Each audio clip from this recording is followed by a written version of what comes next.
अस्सलाम वालेकुम नाज़रीन, ऑस्ट्रेलिया से मैं हूँ आपकी होस्ट अमीन शाहिद।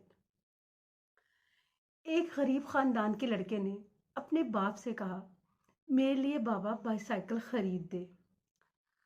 बाप के लिए बाईसाइकिल ख़रीदना मुश्किल था, इसने टाल दिया। लड़का बार बार कहता रहा और बाप बार बार मना करता रहा। आखिरकार एक रोज़ बाप ने डांट कर कहा, मैंने कह दिया कि मैं बाईसाइकिल नहीं खरीदूंगा, आइंदा मुझसे इस किस्म की बात मत करना। ये सुनकर लड़के की आंख में आंसू आ गए। वो कुछ देर तक चुप रहा, इसके बाद रोते हुए बोला, आप ही तो मेरे बाप हैं, फिर मैं आपसे नहीं कहूं तो किससे कहूंगा। इस जुमले ने बाप को तड़पा के रख दिया। अचानक इसका अंदाज ही बदल गया। इसने कहा, अच्छा बेटे, इत्मीनान रखो, मैं तुम्हें जरूर बाईसाइकिल लेके दूंगा।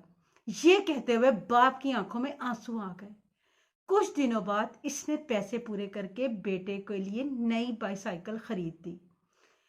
लड़के ने बज़ाहिर एक लफ्ज कहा था, मगर ये ऐसा लफ्ज था जिसकी कीमत इसकी अपनी जिंदगी थी, जिसमें इसकी पूरी हस्ती शामिल हो गई थी। जब बंदे की आंख से अजस का वो कतरा टपक पड़ता है जिसका तहम्मुल जमीन और आसमान पर भी ना कर सके, ये वो लम्हा है जबकि दुआ महज जबान से निकला हुआ एक लफ्ज नहीं होती, बल्कि अपनी शख्सियत को मिटा देने, खत्म देने की इंतहा बन जाती है। इस वक्त अल्लाह की रहमतें अपने बंदे पर टूट पड़ती हैं। बंदगी और खुदाई दोनों एक दूसरे से राजी हो जाते हैं। कादिर और मतलब आजिजुल मतलब को अपनी आगोश में ले लेता है। जब इंसान अपने रब पर इस कदर भरोसा कर लेता है कि इसके अलावा कोई भी इसकी जरूरत पूरी करने वाला नहीं, तो अल्लाह भी अपने बंदे को मायूस नहीं लौटाता। इसकी दुआ जरूर कबूल होती है और हमारा ये भरोसा ही हमारा ईमान मजबूत करता है। इसलिए हमें चाहिए कि हम अपनी दुआओं में इंतहाई आजिज़ी लेके आए और अपने खुदा से खूब रो के मांगे और इस यकीन से मांगे कि उसी ने हमें देना है। हमारी जो भी ख्वाहिशात है वो उसी ने पूरी करनी है। उसके अलावा कोई भी इंसान ऐसा नहीं है जो हमारी ख्वाहिशों को पूरा कर सके। हमारा ये यकीन ही हमारा कामिल यकीन है।